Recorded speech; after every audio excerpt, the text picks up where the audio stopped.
Padre, el Hijo y el Espíritu Santo. Amén.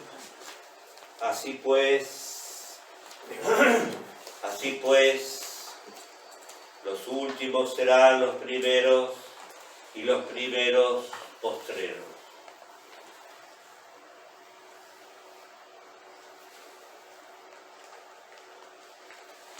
Comenzamos el tiempo de Septuagésima previo a la Cuaresma. En la tradición antiquísima, los días de penitencia eran extensos. Y estos 3 domingos que hoy comienzan, previos a la Sagrada Cuaresma, son 3 domingos que nos preparan como 3 tiros de una carrera, como 3 campanados, 3 campanadas que anuncian, que llaman, que convocan, que nos dice que tenemos que entrar pronto en la carrera más importante litúrgica del año, que es Cuaresma y Pascua. 3 domingos, 3 llamados, 3 advertencias. Y comienza hoy la liturgia, la Iglesia coloca esta parábola poniendo el tema de los judíos de entrada, como arquetipo, como un hecho que hemos de tener en cuenta para nuestra vida cristiana y como un modelo también, la figura de lo que la Iglesia Católica Nuevo Israel también lo es y lo será. Dice la palabra hoy: así pues los últimos serán los primeros y los primeros los últimos. La parábola de hoy al inicio de la penitencia nos invita a redescubrir la gratuidad de la salvación, de la gracia. Por tanto, el cuidado consecuente a ello por no perderla y procurar aumentarla. El dueño de la viña no es de ningún modo injusto de la parábola de hoy. Todo lo contrario, es generoso, caritativo, pródigo, buscando a quien necesita trabajar, haciéndole entrar en la viña, ya sea en tercia o en prima, o ya al oscurecer de la tarde. El dueño de la viña quiere que entren a trabajar y recibir la paga generosa y justa que ha convenido. La protesta de los obreros de la primera hora de hoy es una protesta ilegítima. Ilegítima. Y está inspirada por la envidia, lo dice el mismo Jesús. La envidia, la envidia, la envidia. Sin este sentimiento de envidia, los obreros de la primera hora se habrían contentado con el salario convenido y justo. Pero no, la envidia siempre mira el pozo ajeno.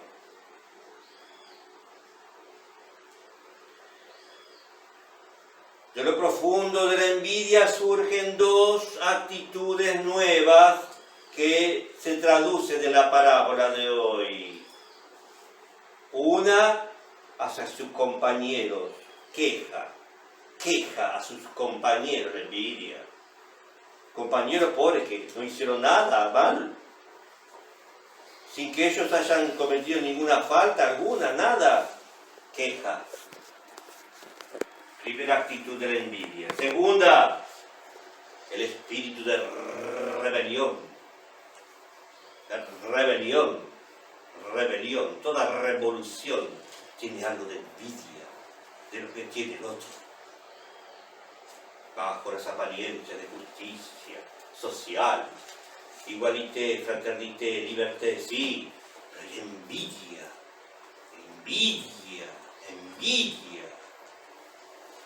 Eso es diabólico.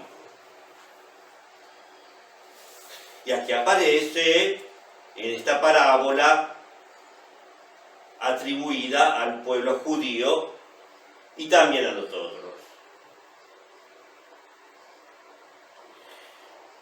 Insinúa que los trabajadores, la presunción insolente de discutir, de criticar los actos de la autoridad legítima cuando ello es perfectamente conforme a ley.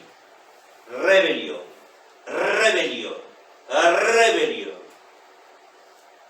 Piquete. Vemos claro cómo Jesús coloca a los judíos en su época, quienes eran los que comandaban, los fariseos, como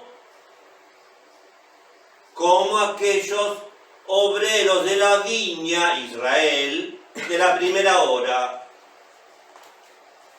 Los fariseos que habían iniciado su vida en la sinagoga, cuando se crea la sinagoga, después del retorno de Babilonia, una reinterpretación, y ahí se comienza a redescribir, reformular, después del exilio, los preceptos de Moisés. Ahí nace el fariseísmo, toma puesto en Judá. Aparece de esta parábola aparece de esta parábola esto, ¿verdad? Sí. Pero la mayor parte, durante 2000 años antes de Jesús, los judíos habían perseverado.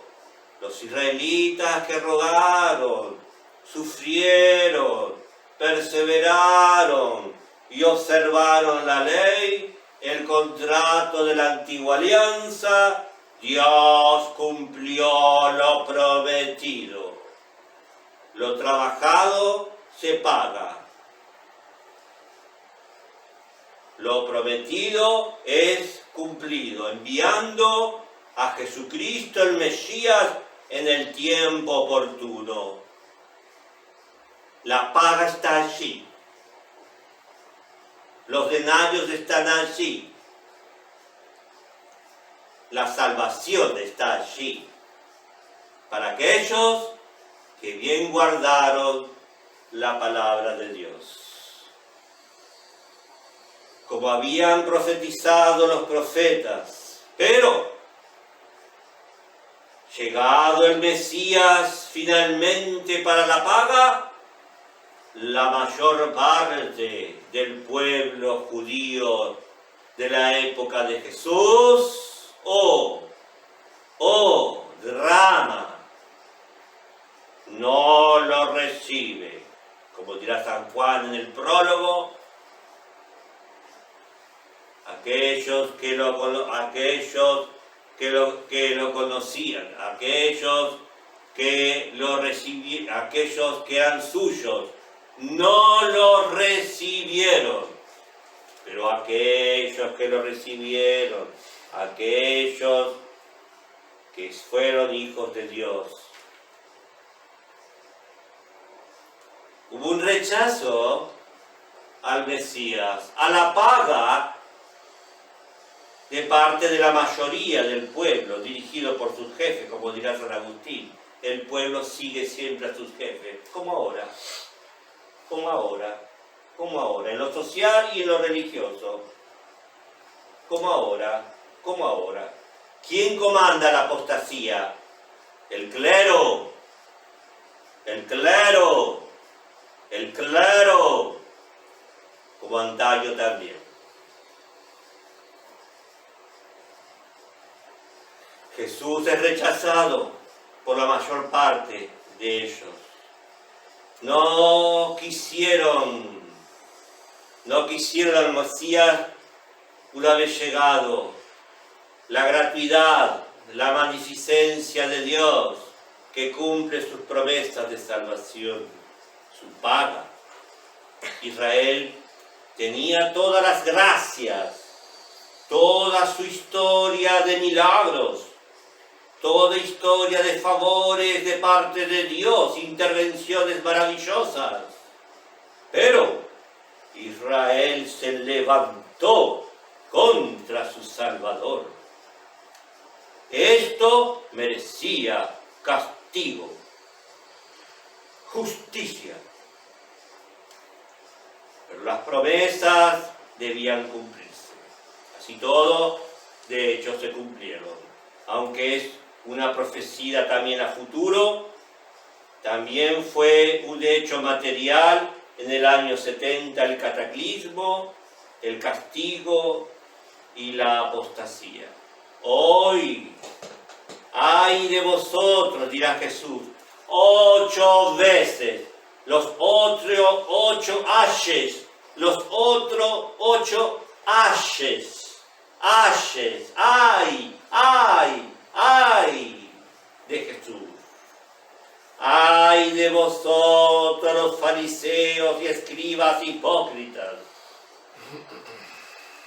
Las invectivas son furibundas. Aparece en la parábola del convite, también donde Dios retira del reino para dárselos a otros. Ir afuera al rechinar de dientes. La parábola de la viña usurpada, donde aparece como haría con Cristo el enviado y lo que pasaría a ellos también después. Israel, finalmente, en la parábola de la higuera estéril, en el camino a Jerusalén, Jesús la maldice la higuera que no tiene fruto, pura hoja. Refuerza la maldición de la higuera, que es Israel. La higuera es Israel en la Biblia. La higuera es Israel. Esto sucede el lunes santo. Cuando vuelven a pasar por la misma escena, la encuentran seca, marchita. Martes santo.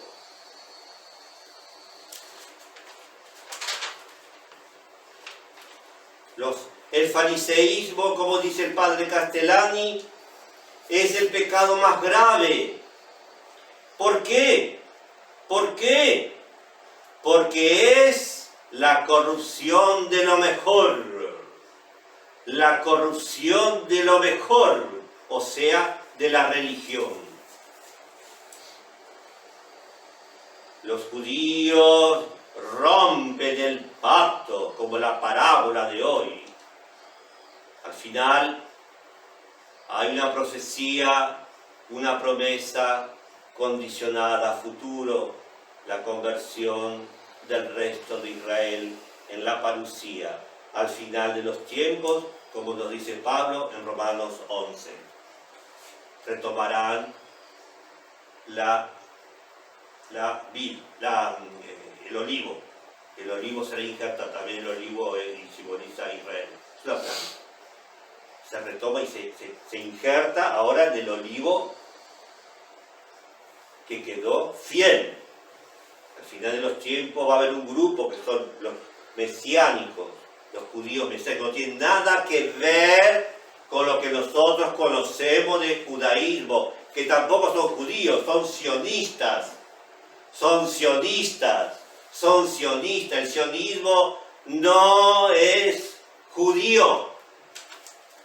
Tiene la religión judía, sí, pero con fines totalmente distintos. Y por gente totalmente distinta, que no son ni siquiera semitas. Semita rubio, ¿dónde viste un semita rubio?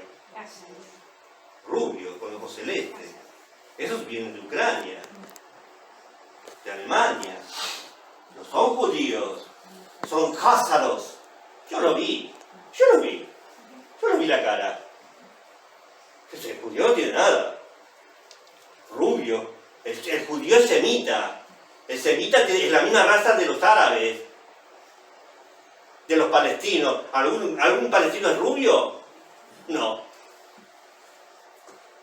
El sionismo es una ideología que busca el dominio mundial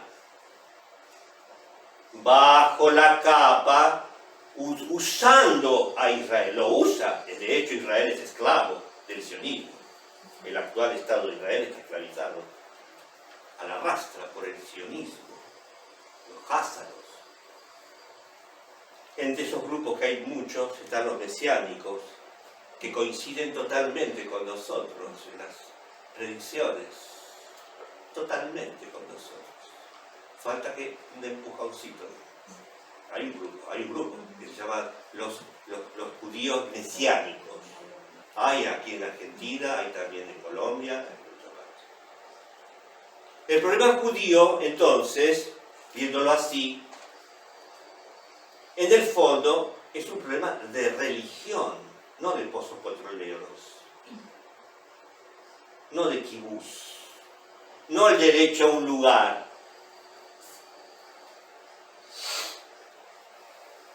No. Se les ofreció Madagascar y no quisieron ir. ¿Sí? Se les ofreció la isla de Madagascar, no quisieron. Es mucho mejor. No la quisieron. Un montón de cascotes, cudé, arena, una miseria ahí. Ni petróleo tiene, ni siquiera petróleo. Que bombardearon ahora no sé cuántos petróleos de los ingleses que les llevaban a los judíos. Petróleo está en los árabes. Pero para los sionistas, el sionismo, la ideología sionista, Israel no es solo la franja concedida por las Naciones Unidas. Israel es todo lo que parte desde el Sinaí, la frontera de Egipto, hasta el Éufrates, el Líbano, Jordania, Irak, toda esa zona, todo la cuenca, eso se lo cree, ellos se sienten que son los dueños, porque toda la historia de Israel pasó por todo ese lugar, desde Abraham, Isaac y Jacob. O sea, la guerra no va a terminar, porque hay una guerra religiosa, es religiosa.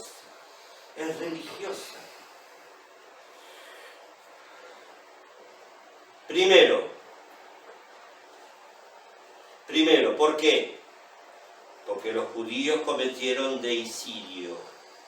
Los judíos rechazaron la paga.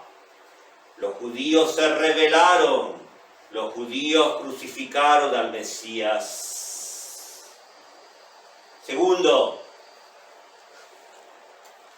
a causa de la dureza de corazón y su soberbia, los judíos, tanto en lo moral como en lo físico, son perseguidos. El antisemitismo rimbombante. Y tercero, estas son las consecuencias. Tercero, la futura conversión y restauración de un resto mesiánico de judíos profetizado por Pablo en Romanos 11. Jesús dirá más tarde: así como veáis que estos signos se cumplen, la higuera da fruto, se trasplanta, o sea, 1947, Israel tiene tierra. ¿Cuándo brota una planta? Cuando tiene raíz. Y para tener raíz hace falta tierra, ¿no? Israel dio fruto. Bueno, es un signo, dice Jesús. Cuando veáis todos estos signos,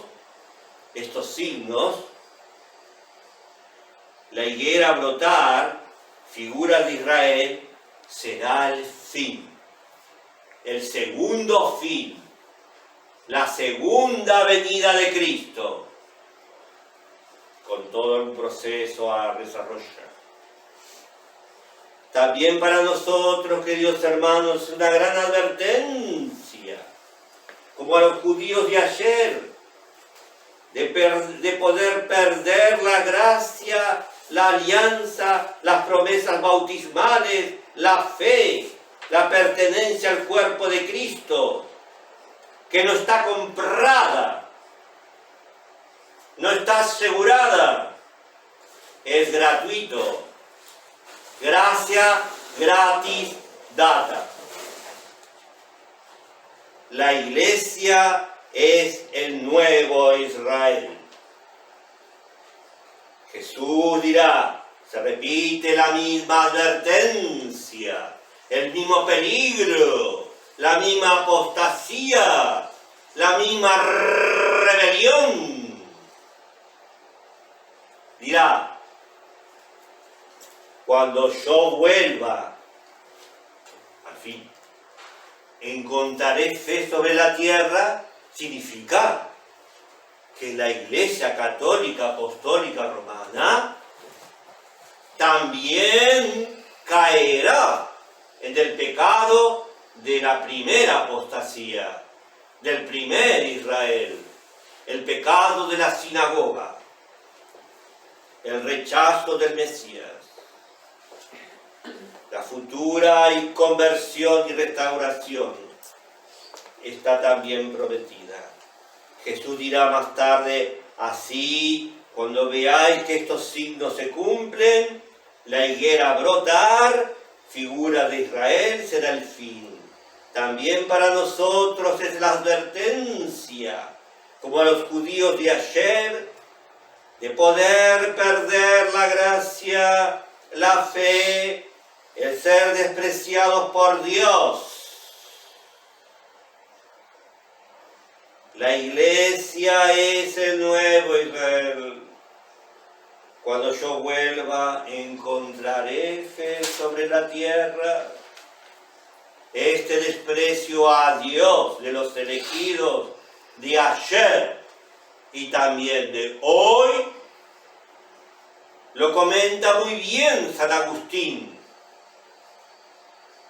acerca del fin de los tiempos, los cuales nosotros lo vivimos ya.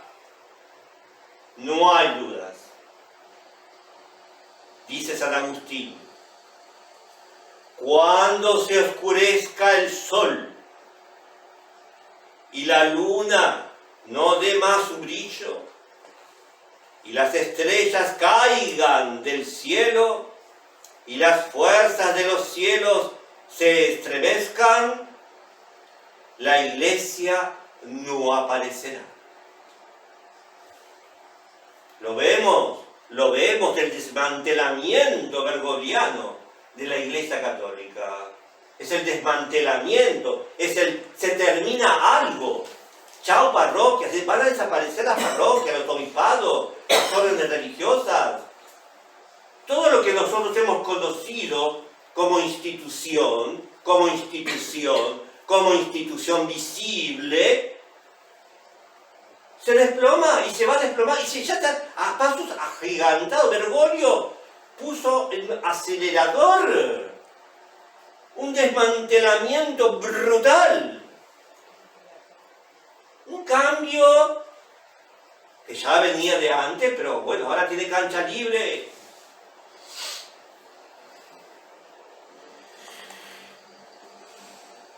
El cardenal Manning en el siglo XIX decía, los santos padres, tanto de Oriente como de Occidente, tanto griegos como de la Iglesia latina, todos ellos, por unanimidad, dicen que durante el reinado del anticristo, para nosotros es el nuevo orden,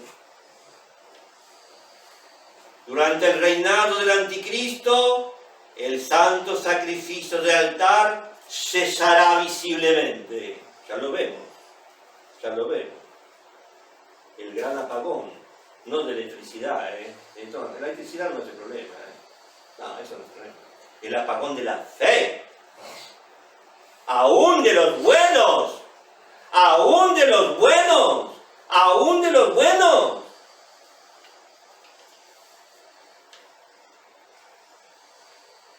El infierno está lleno de buenas intenciones. Dice Canal Mani. Dice, durante el reinado del anticristo el santo sacrificio del altar cesará. Esto lo habló en el siglo XIX. Y que entonces la iglesia desaparecerá, dice el cardenal inglés. Desaparecerá. Será impulsada. Enrique, te impulsamos acá. Será impulsada a ir al desierto. Y será por un tiempo como era al principio, invisible. Invisible. No, ya se está realizando. Por un lado el desmantelamiento y por el otro lado la fuga. En dos meses, sí, no estoy mintiendo, en 2 meses 2 sacerdotes diocesanos me pidieron ayuda para ver cómo tramitar y salir de sus diócesis con el monito, la tablet y el cáliz. Los orienté, los estoy orientando. A uno ya lo orienté, ya está, con un moño. Ahí falta otro, pobrecito. Cura bueno, cura bueno. Y de esos hay muchos. Se están yendo al desierto, están siendo impulsados al desierto. Dice Calalmani, serán impulsados al desierto y será por un tiempo como en el principio invisible, oculta en las catacumbas, las cuevas, las montañas, los escondrijos, durante un tiempo barrida, dice el cardenal. ¡Ay, Dios mío! Reinaba León XIII. ¡Barrida! Ay, qué coraje, Bueno, un cardenal de esa talla, ¿no? Un primado de Inglaterra. La iglesia será barrida, por así decirlo, de la faz de la tierra. Interesante, es moderno esto, tiene un siglo. En la misma época del canal Mani y del canal Pi, dirá de Francia lo mismo. Dirá estas palabras del canal Pi. A medida que el mundo se aproxima a su fin, dice el canal Pi, los malvados y los seductores tendrán cada vez más ventaja. No se encontrará casi ya la fe sobre la tierra. Este va más que el otro. Es decir, casi habrá desaparecido completamente. Es tremendo. Cardenal, de todas las instituciones terrestres. Los mismos creyentes apenas se atreverán a hacer profesión pública y social de su propia fe. Finalmente, habrá para la Iglesia lo mismo que para Israel. La tierra como una verdadera derrota. fue para Israel el año 70, será para nosotros. No digo el número, pero bueno, está muy cerca. ¿Cuál será la causa de ello? El fariseísmo, que no muere nunca. Nunca murió el fariseísmo. No desapareció, El fariseísmo no desapareció jamás. Y se trasladó a la Iglesia Católica. ¿En qué consiste el fariseísmo, según el padre Castellani?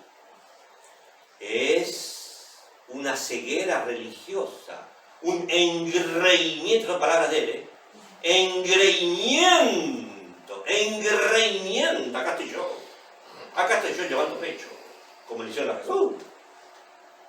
Engreimiento cristiano, el reemplazo de Dios por el culto al hombre. ¿No les suena? ¿Damos vuelta al altar, muchachos? Nos damos vuelta, no tengo problema. Nos vemos así a cara, nos vemos la cara mejor. Mejor para mí, para ustedes. Es así. El ejemplo de Israel es un gran aviso, queridos hermanos. En este domingo penitencial, al principio, con humildad, gratitud, recibamos la palabra de Dios en estos días.